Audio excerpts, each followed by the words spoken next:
एक सवाल जो राजेश जी ने कहा कि एक तो केजरीवाल के नाम से आपका ऑब्सेशन जा नहीं रहा है, इस बजट में भी केजरीवाल का नाम इतनी बार लिया कि अपने नेताओं का नाम इतनी बार आपने नहीं लिया होगा। और दूसरा, बता दीजिए इनको कि कैसे बजट को आपने 76,000 करोड़ से 1 लाख करोड़ का कर दिया।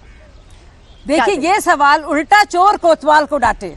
जो सवाल भाजपा करती आई है, लगातार दिल्ली में पूछती आई है कि पूरी तरह से सरप्लस वाला बजट आपके मौजूदा आवंटन जो आपने किया है, एलोकेशन किया है, उसमें डेफिसिट में क्यों जा रहा है। अगर आप द्वारा प्रोवाइड की गई, आपदा द्वारा प्रोवाइड की गई जो सब्सिडीज है उसको मद्देनजर रखा जाए। यानी कि पहली बार ऐसी स्थिति बन रही थी कि बाकायदा डेफिसिट में जा रहा था। यानी कि 10 साल के घोर कुशासन, भ्रष्टाचार के चलते दिल्ली की हालत जो खराब की थी, उसमें किस तरह से अब ना सिर्फ बेहतरी होगी, लेकिन सुशासन के जरिए, सही तौर से आवंटन करने के जरिए, हर चीज सोच समझकर, नाप तोल कर, हिसाब किताब के साथ काम करने के चलते दिल्ली सरकार ने पेश किया है ये बजट। सब लोग देखेंगे कि किसी भी तरह से जो हम डेफिसिट की हालत में नहीं जाएंगे। इसके लिए सुशासन जरूरी है। इधर देखिए कुशासन, इधर देखिए शासन, सुशासन। उधर देखिए आपको सिर्फ दिखाया जाएगा मधुशाला, इधर देखेंगे तो पाठशाला। उधर आप देखेंगे महामारी, गंदगी, यहाँ देखेंगे स्वच्छता।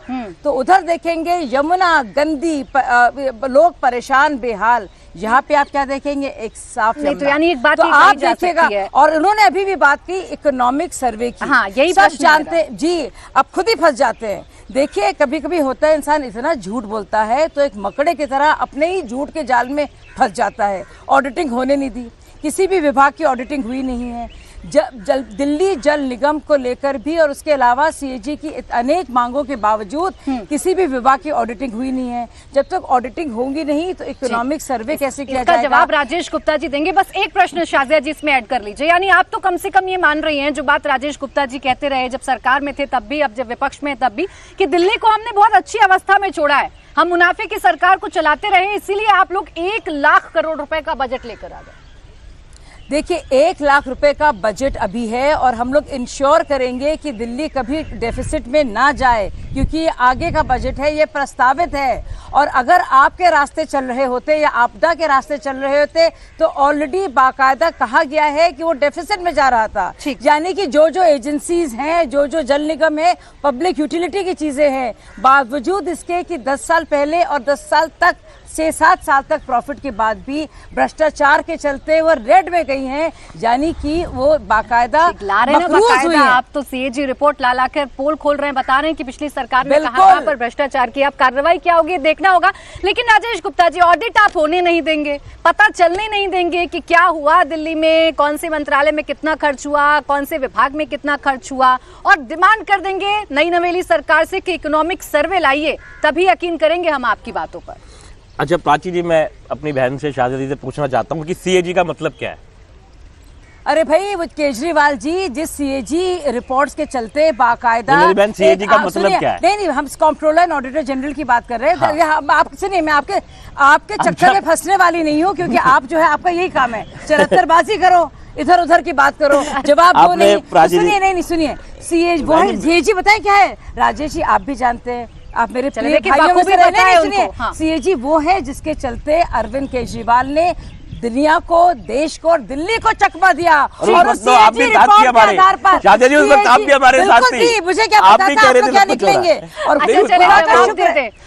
शब्द की बात पलटी, पहले सीएजी पूछा, अब बोले मैं थी, मैं बिल्कुल थी। और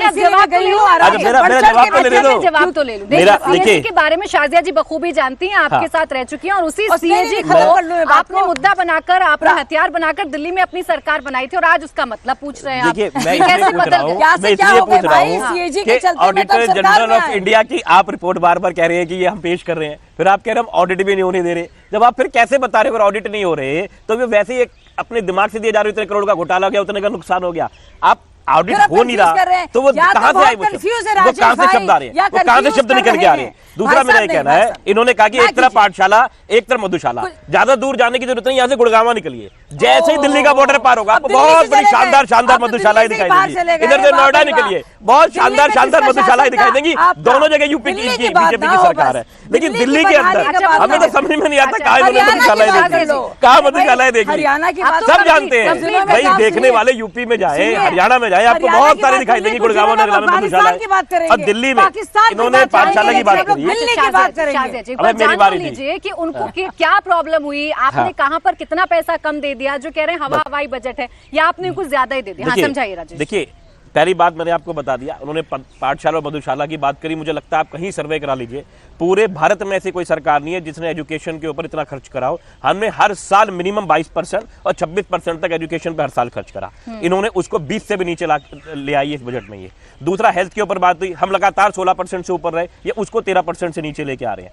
एमसीडी को इन्होंने इस बार पहली बार ऐसा हुआ है कि इतना कम पैसा कर दिया, तकरीबन 1600 करोड़ इन्होंने इस बार कम कर दिया। सबसे ज्यादा दिया गया है, बावजूद झूठ। मैं बोल लूं, अरे मैं बोल लूं, अरे मुझे तो बोलने दो, फिर आप बोल लेना, आप बोल लेना, मेरी बात करने दो। उसमें पैसे कम हो गए। अब दिल्ली के एजुकेशन को आप खराब करोगे, दिल्ली के हेल्थ सेक्टर को आप खराब करोगे, मुफ्त सेवाएं जो आपको मिल रही हैं उसको खराब करोगे। बिजली के लिए आपने बोल दिया कि बिजली के आपको रेट बढ़ाने पड़ेंगे, आपने एमसीडी को पैसा कम कर दिया कि सफाई ना हो पाए। अरे आशीष सूद जी ने ऑन रिकॉर्ड कहा है, बकायदा मैं आपको दिखा देता हूँ, अपने फोन के अंदर निकाल के दिखा देता हूँ, बकायदा ट्वीट, बकायदा अखबारों की खबर आ रही है। अरे कमाल है, अखबारों की ट्वीटर देख ले, जो लोग देख रहे हैं इंडिया टीवी, वो देख ले, मैं झूठ बोल रहा हूँ नहीं बोल रहा हूँ। आज सिर्फ बजट नहीं रख रही थी, अच्छा आज सिर्फ बजट नहीं रख रही थी सीएम रेखा गुप्ता जी। एक सेकंड शाजिया जी, वो ये भी बता रही थी कि आपने कहाँ काम नहीं किया और वो कहाँ काम करेंगी।